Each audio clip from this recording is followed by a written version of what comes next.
ದೇವರ ಪರಿಶುದ್ಧ ನಾಮಕ್ಕೆ ಸ್ತೋತ್ರವಾಗಲಿ. ಈ ದಿನದ ದೇವರ ವಾಕ್ಯ ಕೀರ್ತನೆಗಳು 34ನೇ ಅಧ್ಯಾಯ 10ನೇ ವಾಕ್ಯ. ಪ್ರಾಯದ ಸಿಂಹಗಳಾದರೂ ಒಟ್ಟೆಗಿಲ್ಲದೆ ಹಸಿದಾವು, ಯೆಹೋವನ ಸನ್ನಿಧಿಯಲ್ಲಿ ಬೇಡಿಕೊಳ್ಳುವವರಿಗೆ ಯಾವ ಮೇಲಿಗೂ ಕಡಿಮೆ ಇಲ್ಲ. ಹೌದು ಪ್ರಿಯ ದೇವರ ಮಕ್ಕಳೇ, ಇವತ್ತಿನ ದೇವರ ವಾಕ್ಯದಲ್ಲಿ ನಾವು ಗಮನಿಸುತ್ತಿದ್ದೇವೆ. ಇಲ್ಲಿ ದೇವರ ವಾಕ್ಯವು ಸ್ಪಷ್ಟವಾಗಿ ಬರೆಯಲ್ಪಟ್ಟಿದೆ. ಪ್ರಾಯದ ಸಿಂಹಗಳಾದರೂ ಒಟ್ಟೆಗಿಲ್ಲದೆ ಹಸಿದಾವು, ಯೆಹೋವನ ಸನ್ನಿಧಿಯಲ್ಲಿ ಬೇಡಿಕೊಳ್ಳುವವರಿಗೆ ಯಾವ ಮೇಲಿಗೂ ಕಡಿಮೆ ಇಲ್ಲ. ಸಾಧಾರಣವಾಗಿ ಪ್ರಿಯ ದೇವರ ಮಕ್ಕಳೇ, ಎಲ್ಲ ಕ್ರೈಸ್ತರ ಜೀವಿತದಲ್ಲಿ ಒಂದಲ್ಲ ಒಂದು ರೀತಿಯ ಕೊರತೆಗಳನ್ನ ನಾವು ಎದುರು ನೋಡುತ್ತಿದ್ದೇವೆ. ಅದು ಆತ್ಮಿಕವಾದ ಕೊರತೆ ಆಗಿರಬಹುದು, ದೈಹಿಕವಾದ ಕೊರತೆ ಆಗಿರಬಹುದು, ಅಥವಾ ಆಧ್ಯಾತ್ಮಿಕವಾದ ಕೊರತೆಗಳಾಗಿರಬಹುದು. ಪ್ರಿಯ ದೇವರ ಮಕ್ಕಳೇ, ನಾವು ಕೂಡ ನಮ್ಮ ಜೀವಿತದಲ್ಲಿ ಅನೇಕ ಸಮಯಗಳಲ್ಲಿ ಒಂದಲ್ಲ ಒಂದು ಕೊರತೆಗಳಿಗೆ ನಾವು ನಡೆಯುತ್ತಿರುತ್ತೇವೆ. ಆದರೆ ಇಲ್ಲಿ ದೇವರ ವಾಕ್ಯದಲ್ಲಿ ಸ್ಪಷ್ಟವಾಗಿ ಬರೆಯಲ್ಪಟ್ಟಿದೆ, ಪ್ರಾಯದ ಸಿಂಹಗಳಾದರೂ ಒಚ್ಚೆಗಿಲ್ಲದೆ ಹಸಿದಾವು, ಯೆಹೋವನ ಸನ್ನಿಧಿಯಲ್ಲಿ ಬೇಡಿಕೊಳ್ಳುವವರಿಗೆ ಯಾವ ಮೇಲಿಗೂ ಕಡಿಮೆ ಇಲ್ಲ. ಅಂದರೆ ಯಾವ ಒಳ್ಳೆಯದು ಕೂಡ ಕಡಿಮೆ ಆಗೋದಿಲ್ಲ ಎಂಬುದಾಗಿ ನಾವು ನೋಡುತ್ತೇವೆ. ಪ್ರಿಯರೇ, ನಮ್ಮ ಜೀವಿತದಲ್ಲಿ ನಾವು ಸಾಮಾನ್ಯವಾಗಿ ಆಲೋಚನೆ ಮಾಡುವುದು ಏನೆಂಬುದಾಗಿ ನಾವು ಗಮನಿಸೋದಾದ್ರೆ, ನಾನು ಪ್ರಾರ್ಥನೆ ಮಾಡದೆ ಅನೇಕರಿಗೆ ಅದ್ಭುತಗಳು ನಡೆಯಿತು, ನಾನು ಪ್ರಾರ್ಥನೆ ಮಾಡದೆ ಅನೇಕರು ಸೌಖ್ಯ ಹೊಂದಿದರು, ನಾನು ಪ್ರವಾದನೆ ಹೇಳಿದೆ ಅವರ ಜೀವಿತದಲ್ಲಿ ಅದು ಹಾಗೆ ನಡೆಯಿತು, ಆದರೆ ನನ್ನ ಜೀವಿತದಲ್ಲಿ ಮಾತ್ರ ಯಾಕೋ ಆಗುತ್ತಿಲ್ಲವಲ್ಲ, ಯಾಕೋ ನನ್ನ ಜೀವಿತದಲ್ಲಿ ಒಂದು ಮಾರ್ಪಾಡು ಆಗುತ್ತಿಲ್ಲ.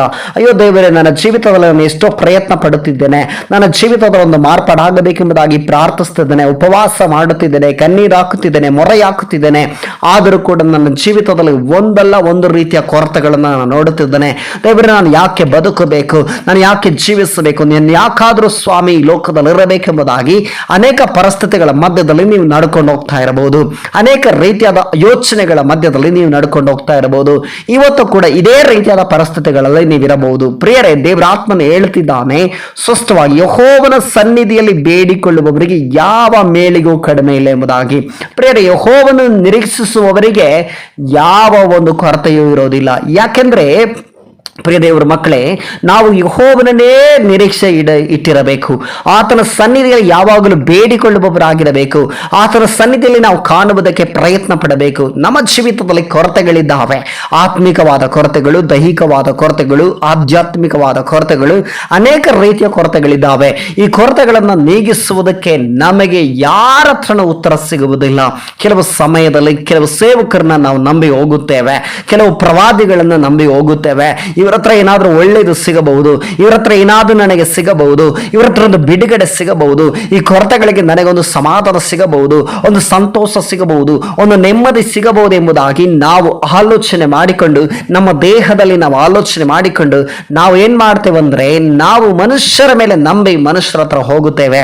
ಆದರೆ ದೇವರ ಮೇಲೆ ನಾವು ನಂಬಿಕೆ ಇಟ್ಟಿರೋದಿಲ್ಲ, ದೇವರ ಮೇಲೆ ನಾವು ಭರವಸೆ ಇಟ್ಟಿರೋದಿಲ್ಲ, ದೇವರ ಮೇಲೆ ನಮಗೆ ನಂಬಿಕೆ ಕಡಿಮೆ ಆಗಿರ್ತದೆ. ಆದರೆ ಆತನು ಅಭಿಷೇಕಿಸಿದ ಮನುಷ್ಯರ ಮೇಲೆ ನಾವು ನಂಬಿಕೆ ಇಟ್ಟಿರ್ತೇವೆ. ದೇವರು ಅಭಿಷೇಕಿಸಿದಂಥ ವ್ಯಕ್ತಿಗಳ ಮೇಲೆ, ಅದು ಪ್ರವಾದಿ ಆಗಿರ್ಬೋದು, ಸೇವಕರಾಗಿರ್ಬೋದು, ಇವ್ಯಾಂಜಲಿಸ್ಟ್ ಆಗಿರ್ಬೋದು, ಅಪೋಸ್ತಲರಾಗಿರ್ಬೋದು, ಯಾರೇ ಆಗಿರ್ಬೋದು, ದೇವರು ಅಭಿಷೇಕಿಸಿದ ವ್ಯಕ್ತಿಗಳ ಮೇಲೆ ನಾವು ನಂಬಿಕೆ ಇಡ್ತೇವೆ ಹೊರತು ದೇವರ ಮೇಲೆ ನಂಬಿಕೆನೇ ಇಡೋದಿಲ್ಲ. ಆದ್ರೆ ಇಲ್ಲಿ ದೇವರ ಆತ್ಮನು ಸ್ಪಷ್ಟವಾಗಿ ಹೇಳ್ತಾ ಇದ್ದಾನೆ, ಯೆಹೋವನ ಸನ್ನಿಧಿಯಲ್ಲಿ ಬೇಡಿಕೊಳ್ಳುವವರಿಗೆ ಯಾವ ಮೇಲಿಗೂ ಕಡಿಮೆ ಇಲ್ಲ ಎಂಬುದಾಗಿ.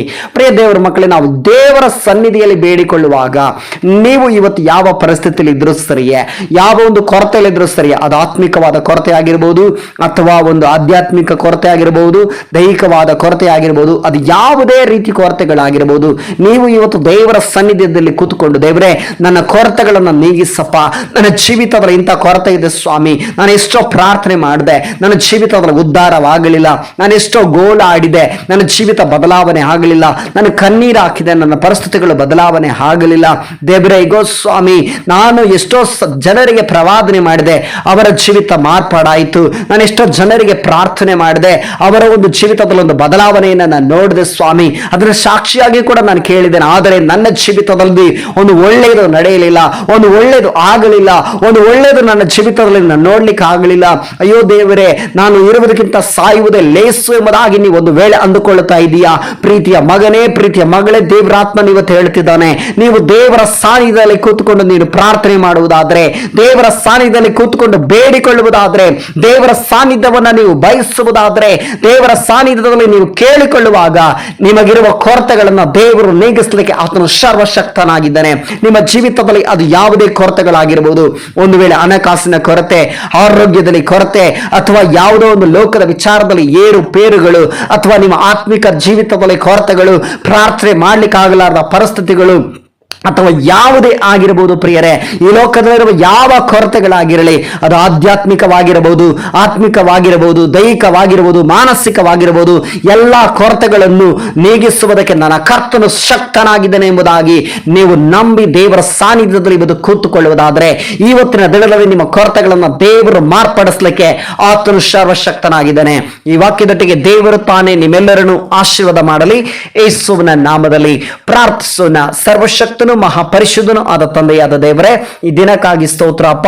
ಈ ದಿನದಲ್ಲಿ ಸ್ವಾಮಿ ವಾಕ್ಯವನ್ನ ಕೇಳುತ್ತಿರುವಂತ ನಿನ್ನ ಮುದ್ದು ಮಕ್ಕಳನ್ನು ಆಶೀರ್ವಾದ ಮಾಡ್ರಿ. ಈ ವಾಕ್ಯವನ್ನ ಯಾರೆಲ್ಲ ಕೇಳುತ್ತಿದ್ದಾರೋ ಸ್ವಾಮಿ ಕರ್ತನೆ, ಅವರೆಲ್ಲರ ಜೀವಿತದಲ್ಲಿ ಕರ್ತನೆ ಯಾವ ಕೊರತೆಗಳಿದೆಯೋ ನನಗೆ ಗೊತ್ತಿಲ್ಲ ಸ್ವಾಮಿ. ಆತ್ಮಿಕವಾದ ಕೊರತೆಗಳು, ದೈಹಿಕವಾದ ಕೊರತೆಗಳು, ಮಾನಸಿಕವಾದ ಕೊರತೆಗಳು, ಆಧ್ಯಾತ್ಮಿಕವಾದ ಕೊರತೆಗಳು ಸ್ವಾಮಿ ದೇವರೇ, ಮಾನಸಿಕ ಕೊರತೆಗಳು, ಇಂಥ ಕೊರತೆಗಳಲ್ಲಿ ದೇವರೇ ಅವರಿರುವುದಾದರೆ ಸ್ವಾಮಿ ಅವರೆಲ್ಲರನ್ನು ಸ್ವಾಮಿ ನಿನ್ನ ಸಾನ್ನಿಧ್ಯದಲ್ಲಿ ಬೇಡಿಕೊಳ್ಳುವಾಗ, ದೇವರಾತ್ಮನೆ ಈ ಪ್ರಾರ್ಥನೆಯನ್ನು ಕೇಳುವಾಗ, ಈ ವಾಕ್ಯವನ್ನು ಕೇಳುವಾಗಲೇ ಆ ಕೊರತೆಗಳಿಂದ ದೇವರೇ ನೀನು ಬಿಡುಗಡೆಯನ್ನು ಅನುಗ್ರಹ ಮಾಡಬೇಕಾಗಿ ನಾನು ಪ್ರಾರ್ಥಿಸ್ತೇನೆ ಸ್ವಾಮಿ. ಹೌದು ದೇವರೇ, ಇವತ್ತಿನ ವಾಕ್ಯದ ಮುಖಾಂತರ ಸ್ವಾಮಿ ಪ್ರಾಯದ ಸಿಂಹಗಳಾದರೂ ಹೊಟ್ಟೆಗಿಳದೆ ಹಸಿದಾವು, ಯೆಹೋವನ ಸನ್ನಿಧಿಯಲ್ಲಿ ಬೇಡಿಕೊಳ್ಳುವವರಿಗೆ ಯಾವ ಮೇಲಿಗೂ ಕಡಿಮೆ ಇಲ್ಲ ಎಂಬ ವಾಕ್ಯದ ಮುಖಾಂತರ ನಮ್ಮೊಟ್ಟಿಗೆ ಮಾತನಾಡದ ನಿನ್ನ ಮಹಾಕೃಪೆಗಾಗಿ ನನಗೆ ಸ್ತೋತ್ರ ಸಲ್ಲಿಸ್ತೇವೆ. ಈ ವಾಕ್ಯದ ಮುಖಾಂತರ ಅನೇಕ ಜನರ ಕೊರತೆಗಳನ್ನು ನೀಗಿಸೋದಕ್ಕಾಗಿ ಸ್ತೋತ್ರ ಸಲ್ಲಿಸ್ತೇನೆ ಸ್ವಾಮಿ. ಇವತ್ತು ಈ ವಾಕ್ಯವನ್ನ ಯಾರೆಲ್ಲ ಕೇಳುತ್ತಿದ್ದಾರೋ ಸ್ವಾಮಿ ಅವರ ಜೀವಿತದಲ್ಲಿರುವ ಎಲ್ಲ ಕೊರತೆಗಳನ್ನು ನೀಗಿಸುವುದಕ್ಕಾಗಿ ನಿನಗೆ ಸ್ತೋತ್ರ ಮಹಿಮೆಯನ್ನು ಸಲ್ಲಿಸುತ್ತಾ